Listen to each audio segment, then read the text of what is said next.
Hello and welcome back to the Ohio Valley MTG Invitational, brought to you by Apex Gaming. I'm Tandy, aka Todd Anderson. I'm Ross Hennens, aka Ross Merriam. All right, and we have had 5 rounds of Swiss in the books. Right now we're getting to our final round of Swiss. We had a 60-player invitational with a $5,000 payout. This all brought to you by all the regional event coordinators that we've been running tournaments through, all culminating in this tournament here for season 1. We're gonna have more info for season 2 at some point in the very near future. So if you're interested in playing these events, make sure to check out apexgaming.gg for any more information. You can also see the leaderboard. We'll post deck lists there after the event as well if you're looking for some cool modern tech. We've had a lot of cool decks on stream already, and I'm excited to see more, specifically this deck from Mike Belfatto. Yeah, Mike Belfatto playing Living End that we're going to see here in 8th place right now, playing against Gabriel Abadi, who we've seen a couple times before. Was actually 4-0 going into the last round, got the pair down because there were 3 of them, and took the loss. So now playing for his life despite that 4-0 start. Some of these unintentional draws early in the tournament, screwing up what would otherwise be a pretty clean outcome. So Abadi playing here, with the mono red Asmo deck. Our first 3 tables actually all drew. Top 4 are pretty safe to do so. 5 and 6, they're playing it a little risky based on the outcome of a match that's further down in the standings. So we'll see how that plays out for them. But our first match is going to be Belfatto and Abadi, and they're playing to lock up top 8. The winner will definitely be in. All right, well, let's go and go down to the match because our players are ready. No need to make them wait anymore. We got Belfatto playing this newer iteration of Living End, now with Teamer colors. Yeah, that's kind of how they are. Playing an interesting list, has 4 mystical disputes in the main, so a heavily metagamed list, and getting kind of punished here. I'm sure it's paid off earlier to get that 4-1 record. So, but unfortunately here, those mystical disputes are going to be pretty poor. We'll see if he draws any of them. But this is also a deck that can overcome 1 or 2 dead cards in hand. Absolutely. You just cycle into some Living End and be okay. All right, we got an early explosive start from Abadi. Going to start with Ragavan. It's going to connect. Belfatto has no 1-mana plays here to interact since he is that Living End deck. The Cascade mechanic makes you play all 3 converted mana costs and higher. So needed like a pitch element or something. Here we're going to have a cookbook on 2. This is going to discard. The treasure allows for an Asmo. That's going to go get another cookbook once it resolves, unless Belfatto has some sort of interactive piece. Going to cycle Big Hexproof Striped Riverwinder. Asmo resolves. Gonna go get Cookbook. And then Belfatto's turn after that. This is a good start. I think the goal here on Abadi's side is to get a lot of pressure down early, force an early Living End that may not have as much power for Belfatto, and then give yourself enough time to close the game out with those burn spells. Right. Like Europe Aether Grid, the 4 copies of Shrapnel Blast and 4 Galvanic Blasts. So doing a good job of that. Going to be able to get in for 5 next turn, but short on mana with only just the 1 land. So once this Ragavan gets lost to a Living End, going to be tough to generate a lot of mana. Yeah, but does have the burn cells to potentially close the game out, even through a Living End. Those Galvanic Blasts and Shrapnel Blasts could pay off big time. Yeah. Importantly, Belfatto had started with Botanical Sanctum, so a less painful start. I think that was a shock land second. Though we do still see him. Oh, that's a fetch land. Okay. So Wooded Fill is going to be cracked. Could go get something to interact. Maybe he has Brazen Bar or some sort of interactive piece with 2 mana. Going to shock, so it's definitely some sort of interaction. Might be Fire Ice. Might be taking out that Ragavan. We'll see here in just a moment. Belfatto yeah, looking at Belfatto's list, I think there's some Bone Crusher Giants. Yeah, I see 2 of those in the deck, 2 Brazen Borrowers. So interesting. That's what I would expect here. Well, no interactive piece, actually. Just fetches to make sure that the Stomping Ground is able to be found. Probably going to be cycling 1 or 2 things end of turn.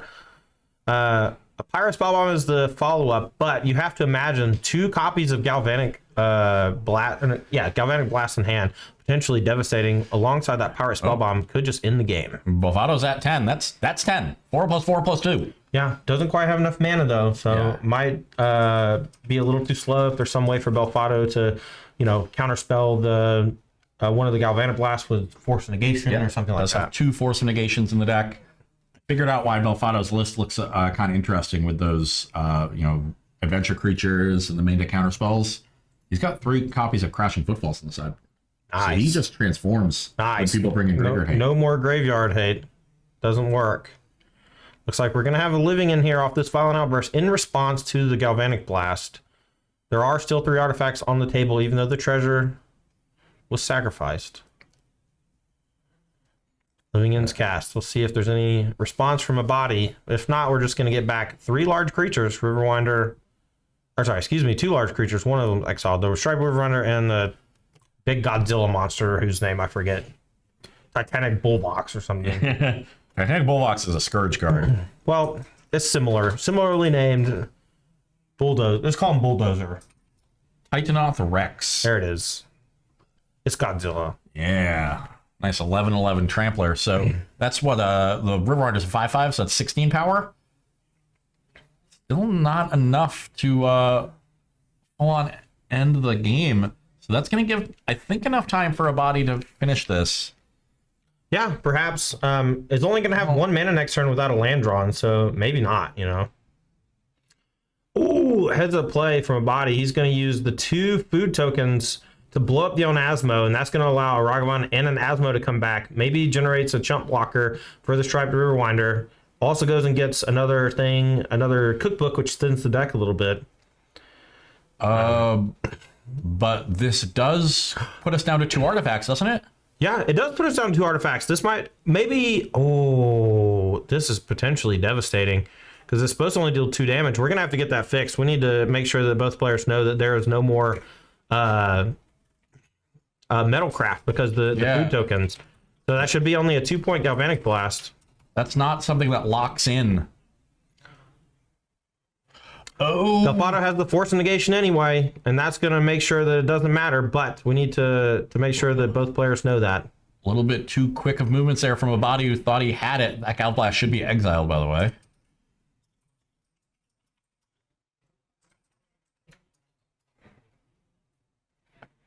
Remember, he sacked the 2 food tokens to kill his own Asmo, and that left him with just the cookbook and the power, or in the didn't have enough artifacts for the metalcraft, so we're getting that settled here. But another galvanic blast should put him, or no, that got countered from the force negation. It's exiled, so should be at 8 life. It's potentially, maybe I'm missing something. We're gonna let the judge handle it. It's okay. Did that cookbook pitch another cookbook to make a food? It did. Okay. And then the 2 food sacrificed, and there was only on this turn. That's why there's a food out there now. Yeah, it was definitely made this turn. So I'm positive there's only 2 artifacts, so this will be cleaned up. They're just going through with the judge. We'll make sure it gets it's when handled. we first cast the Gal Blast, we had food, spellbomb, cookbook in play, and then we went for the violent outburst into living end. Abadi responds by activating the cookbook, making a second food, sacking them both to kill his own Asmo. It looks like he agrees with the judge, so I think Belfatto's life total is going to get adjusted. Are we going to? He should be at 8, and then after the second galvanic blast got countered via the force negation, it should be 19-8 with a big attack about to come through. I wonder if we're going to have a backup at all. Because that could change a lot of things in terms of how Abadi plays once he knows the force of negation is there. So you can't really back up.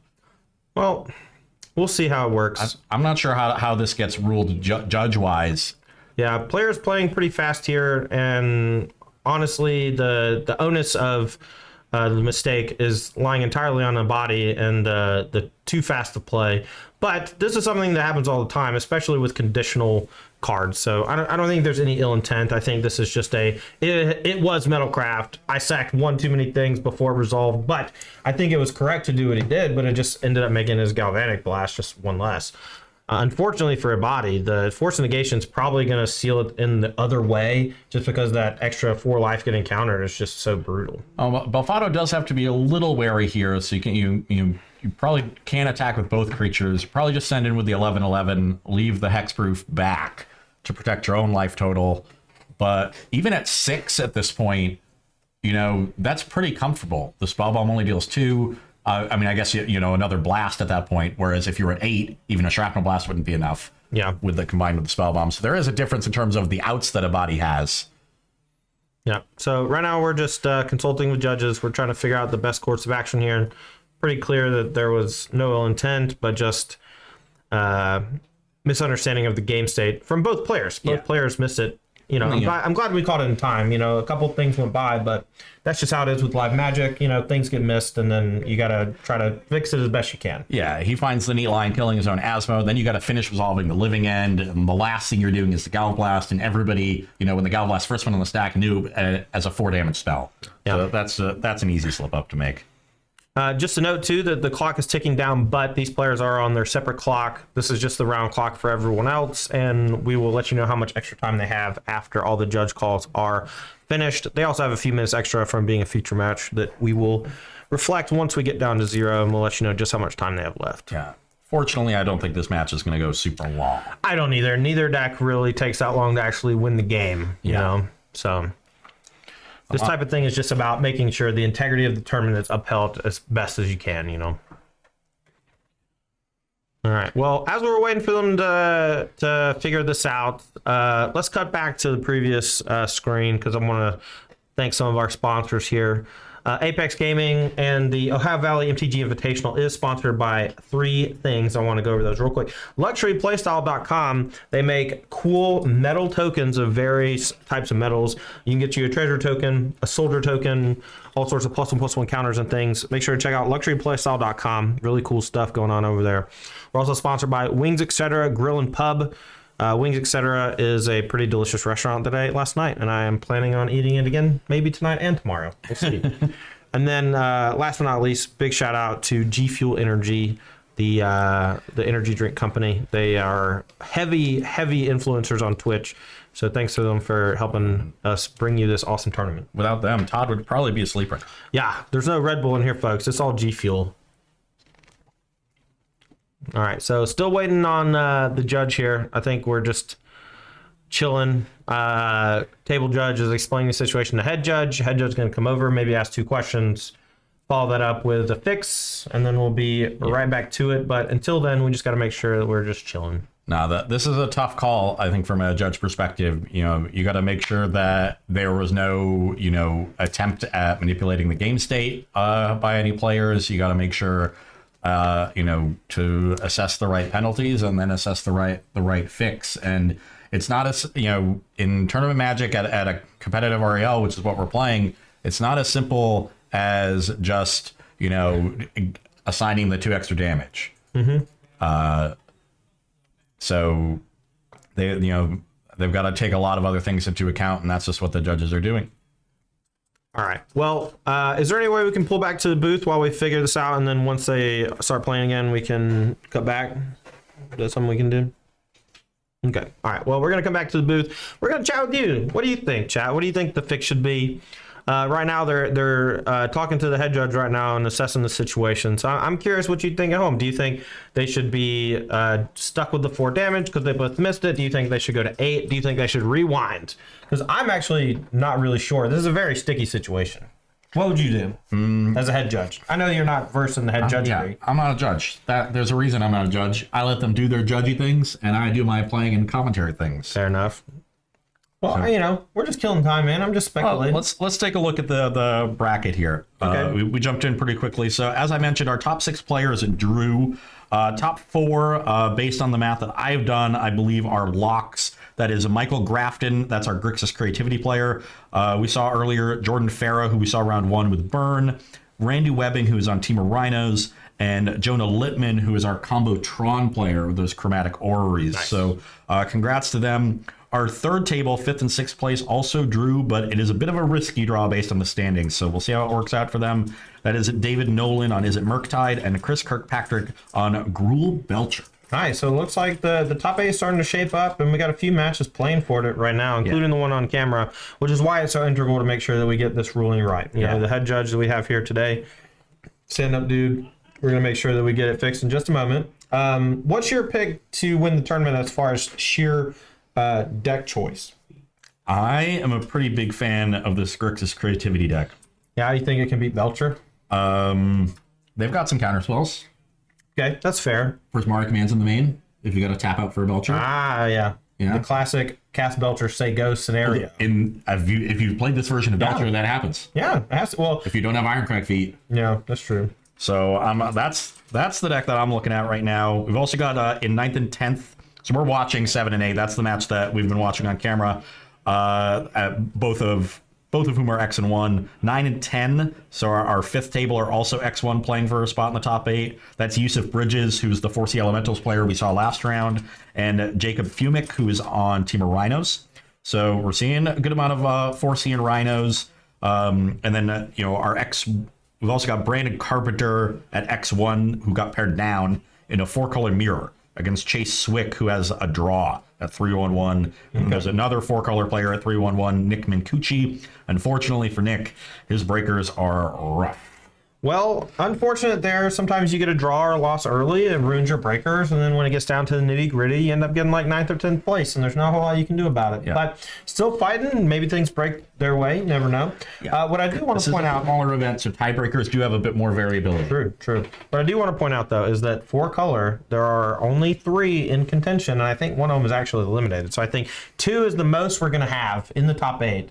So thank God I'll be able to eat dinner tonight instead of just sitting in this room and munching cold pizza. 2 is definitely the max. We could see 0, we could see 1, we could see 2, but not more than that. All right. Well, it looks like the judges are almost done fixing things, so I guess we can head back down to the match. We're going to find out the conclusion from the judge, and then we'll resume play, and they will have a significant time extension once everything gets settled. But even if they're not ready to go, it's better to look at this than look at my stupid face. So.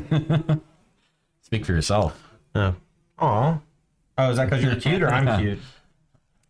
Both. Porque no los dos. This is a weird situation. I don't really want to keep harping on it because it's just going to get resolved in some way very shortly here, but we got to kill time. We got to figure out something to talk about. So why don't you talk about this is the one time I'm giving you the chance to talk about the Utah Jazz, Ross. Why don't you talk about the Utah Jazz for a minute? So currently the Utah Jazz have about 7 guards on their roster. And that's a lot of guards, That's right? way too many. They should have like 4, maybe 5. Okay.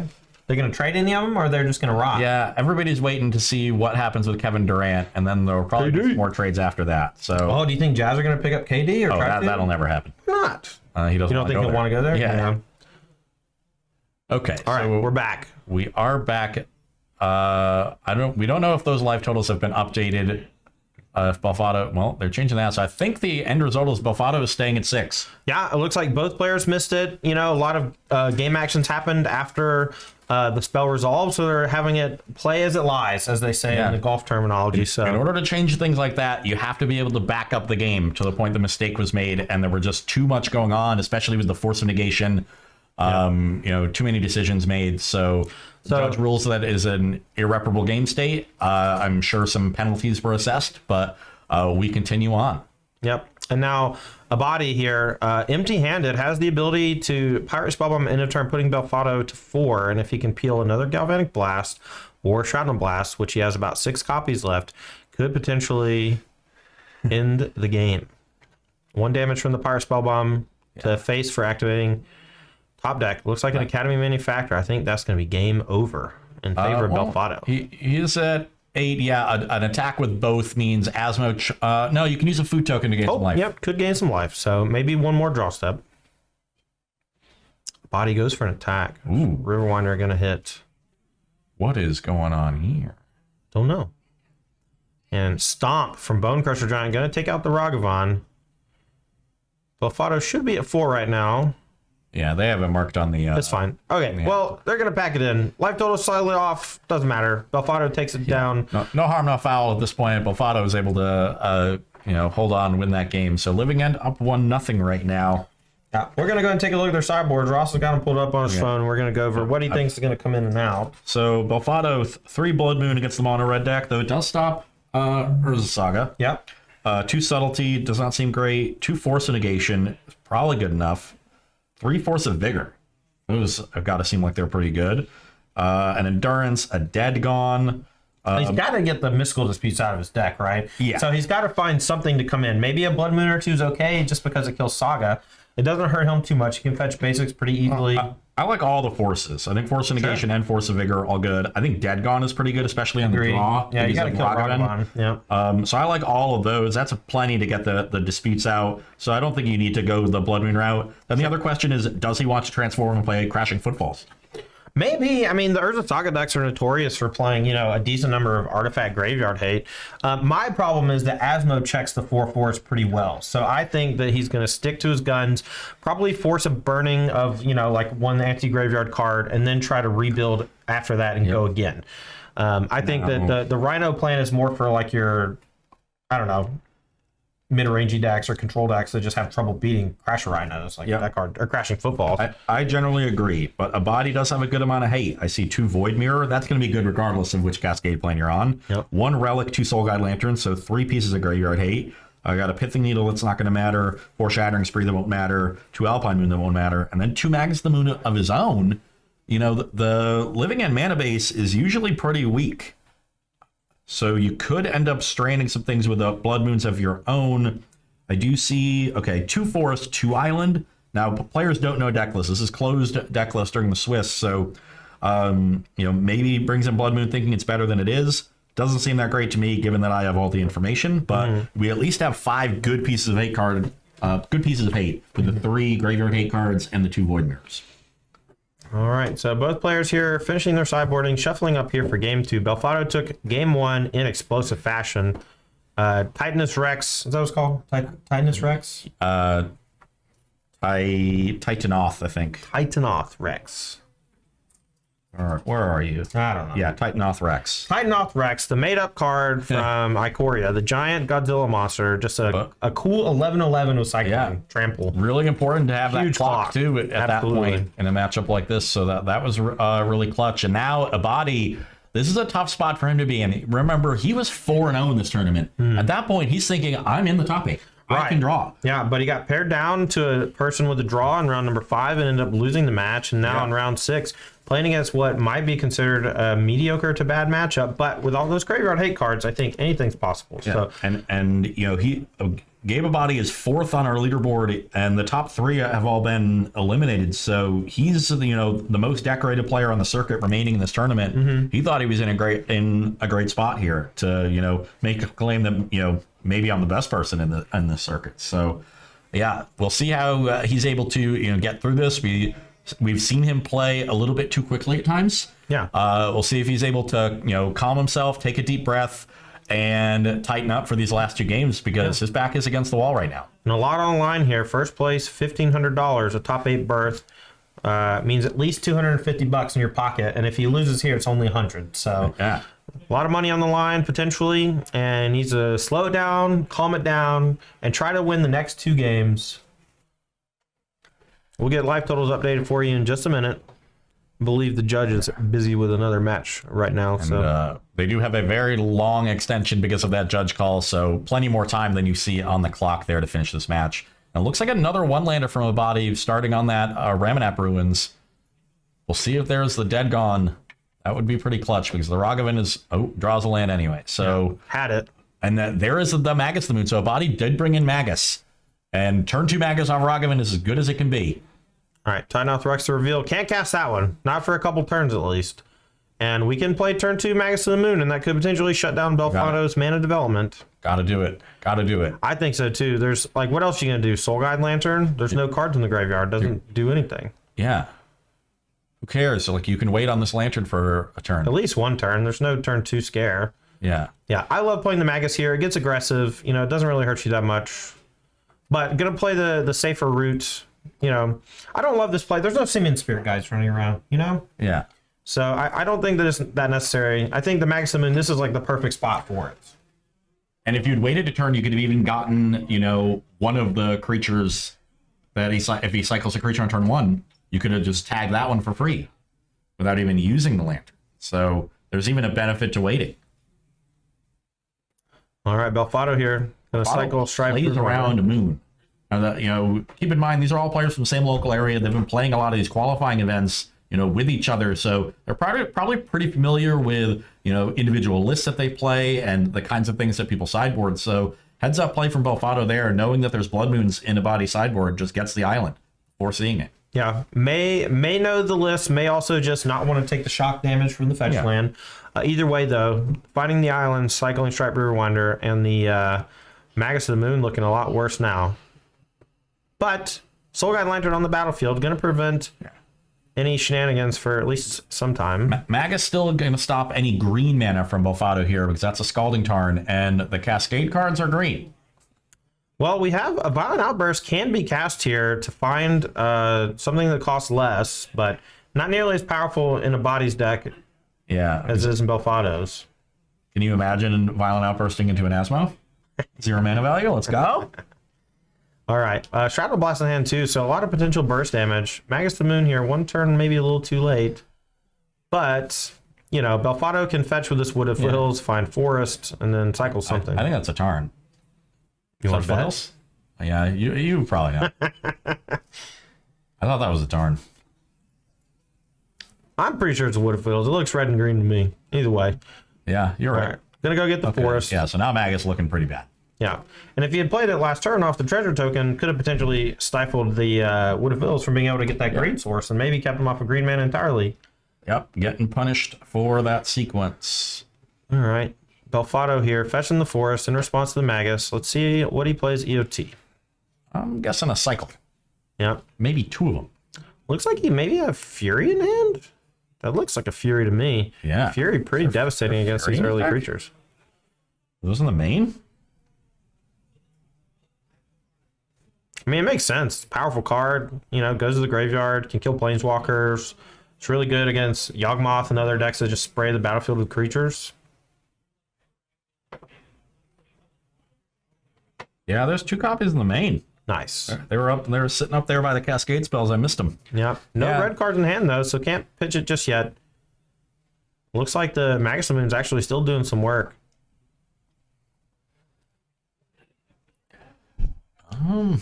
Belfatto passes. You go to Abadi. Magus doing some work. The Drew Urza Saga for the turn. A little bit of dyssynergy there.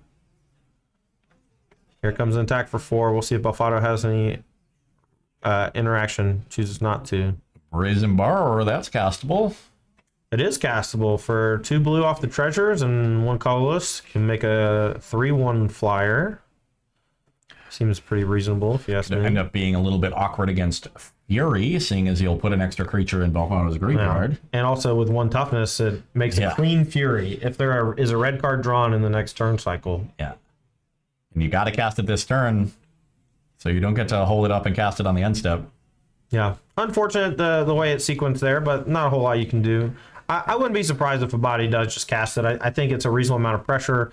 The Soul Guide Lantern still has the living in check. You just want to put pressure on the table. Yeah. You can't play around a Fury. Like, Abadi's hand is also pretty poor. We got a Blood Moon that doesn't, or a Urza Saga that doesn't work because of the Magus, an Asmo that's uncastable because you don't have a discard outlet, a second Ragavan that is superfluous, and then a foil card in the back of his hand that I do not recognize. I think he's asking the judge if he can petty theft his own thing, and the answer is no, because petty theft says that you do not control. Yeah. And even though it is Belfatto's, he is currently in possession of the ability to cast it. So petty theft cannot target your own thing, no matter who owns the petty theft. It's whoever controls the petty theft at the time of casting. Correct. The other card in Abadi's hand is a Shrapnel Blast, by the way. So, Yeah, a heater.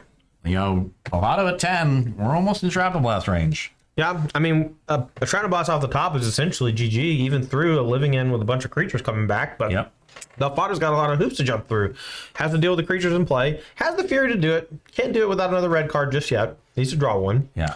Graveyard currently in check from the Soul Guide Lantern. Needs to be able to fight through that.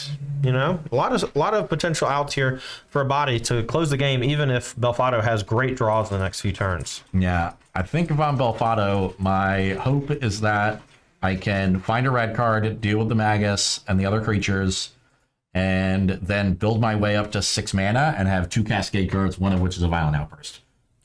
Ooh, This is a main phase Soul Guide Lantern. Interesting. Not sure why we needed to do that.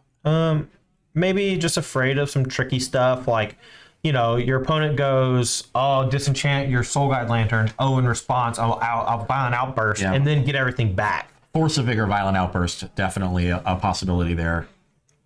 Yeah. I have been bitten by not main phasing stuff like that before, so I think that's a pretty heads up play by Abadi, just trying to play around everything possible. Beseiju the draw from Belfatto, he's going to play Beseiju the Mountain. Yep, but Shardless Agent going to come down, and that's going to wrath the board and leave him with a 2/2. So not a bad draw.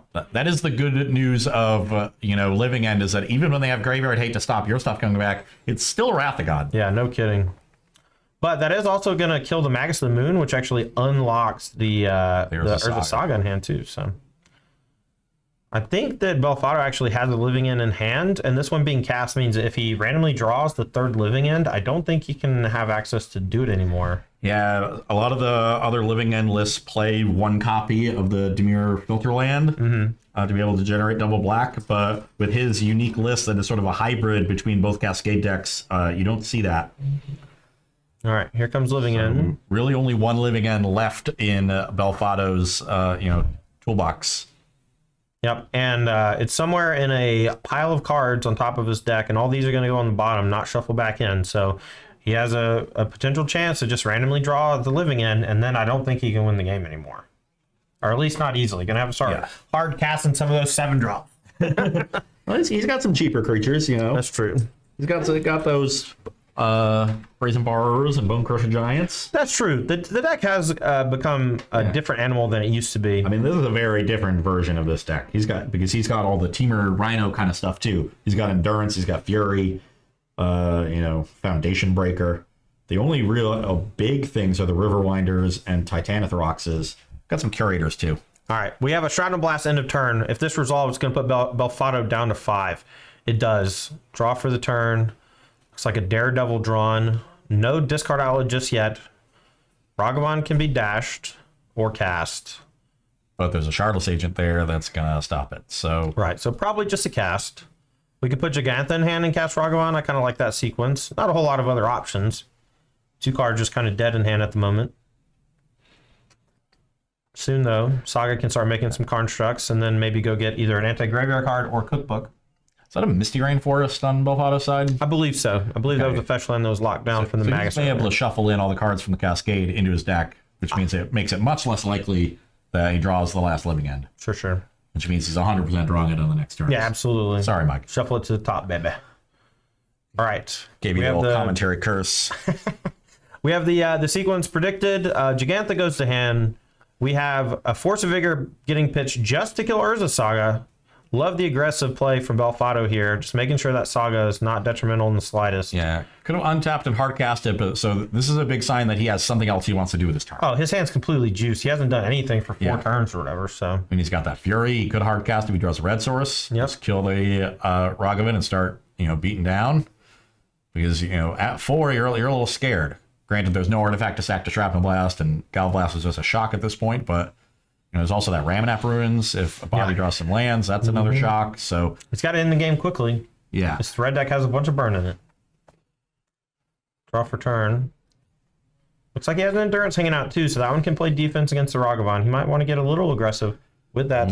That's a 5th land, but it's probably the worst one possible because it enters tapped and doesn't give him 2nd red for Fury. All right, draw for turn. Looks like it's a Mishra's Factory. That's a creature land and has the ability to potentially sacrifice itself to a Shrapnel. Right. So it's a land that's also an artifact. That's a huge draw. And if you're a body, you got to know that there's something here. There's no way the Shardless Agent attacks if there's nothing. Yeah, it has to be Endurance or Stomp or something like it. So attacking is like basically a signal that I don't think you have anything, and I think that that's just disingenuous, right? Like you have to assume that something, and if it's Stomp or Brazen Bar, then it doesn't matter if you attack or not because they're just going to do it. But if it's Endurance, it gets eaten, and that's horrible. Yeah, so there's really no upside here because this is not a point where you'd have to be believing that Belfatto is bluffing you. And this is not a point where a bluff makes sense. Yeah, so we have a passive turn from Abadi. Hand is still uncastable. Abadi wisely holds the Ragavan back. Endurance puts all the cards on the bottom. That's going to mean the graveyard is clear for a future Living End. Nothing going to come back detrimentally from the other side. And now you got to be worried about this Mishra's Factory. So is there some other threat? Is that our Subtlety in his hand? Maybe. May have brought in the 2 subtleties. He does have a couple copies. A great answer to an early Asmo. Maybe here. Manufacturer there, not a great draw. Yeah, not the best. It is another artifact. If we could build up to 3 and find a Gal Blast, that would do it. All right. Manufacturer comes down. Let's see if Belfatto has anything in the turn. Oh, 1-3 or 1-4. I believe it's a 1-3. Very relevant for Fury. Agreed. 1-3. Yeah, that's what I thought. All right, so another red source. Pretty bad news. But we're going to use Brazen Bar, and we're going to cast it. So we're going to do Petty Theft to bounce, and then cast. Interesting that he decides to bounce the one that is cheaper and can be cast with haste. Yeah, but it's also like... I think the idea there is if I draw a red source, I'd rather kill the manufacturer, but this puts you in an awkward situation because now there's a haste creature potentially in Abadi's hand that you have to be wary of. Yeah, I'm not sure that I love the bounce there on the Ragavan when you could just bounce the manufacturer, and Yeah. now the 2/3 can't, or the 2/2 can't really even attack either through the 1/3, so getting aggressive is a little bit dangerous. It's possible that he just wants to hold back 2 creatures now, attack with Brazen Bar, and just kind of play D, especially because he can't draw the red source for the Fury. But you want to really end this game. So ideally, you're getting in with both 3-power creatures and then can potentially present a lethal attack next turn. But and the Brazen Bar has to get in because it doesn't do block. Right. Can only block flyers. Yeah, and there's no flyers there for Abadi. So that's an easy attack. But yeah, got to leave the endurance back now. Doesn't look like there's much left here for Belfatto. Well, that blue card could still be a subtlety, and a flash 3/3 flyer. Pretty big deal. Can also stop an Asmo, if that's what it is. Could be another Brazen Bar. Tough to see, tough to say. Land 5 is pretty good because of Ramanap Ruins, but it's a Den of the Bugbear, so it enters tapped. Yeah, and we may be running out of time if you're Abadi. Belfatto here, if he has something like subtlety for the Ragavan, but he doesn't. We're going to pass the turn. Maybe it's a Striped Riverwinder. Maybe it's a Force of Negation, actually. Force of Negation makes a lot of sense. Yeah, that would definitely make sense. Okay. Has Violent Outburst and Fury. Can go Fury, clear the board, attack for 6, hold back 1 blocker. That's rough against another Ragavan. Yeah, that's fair.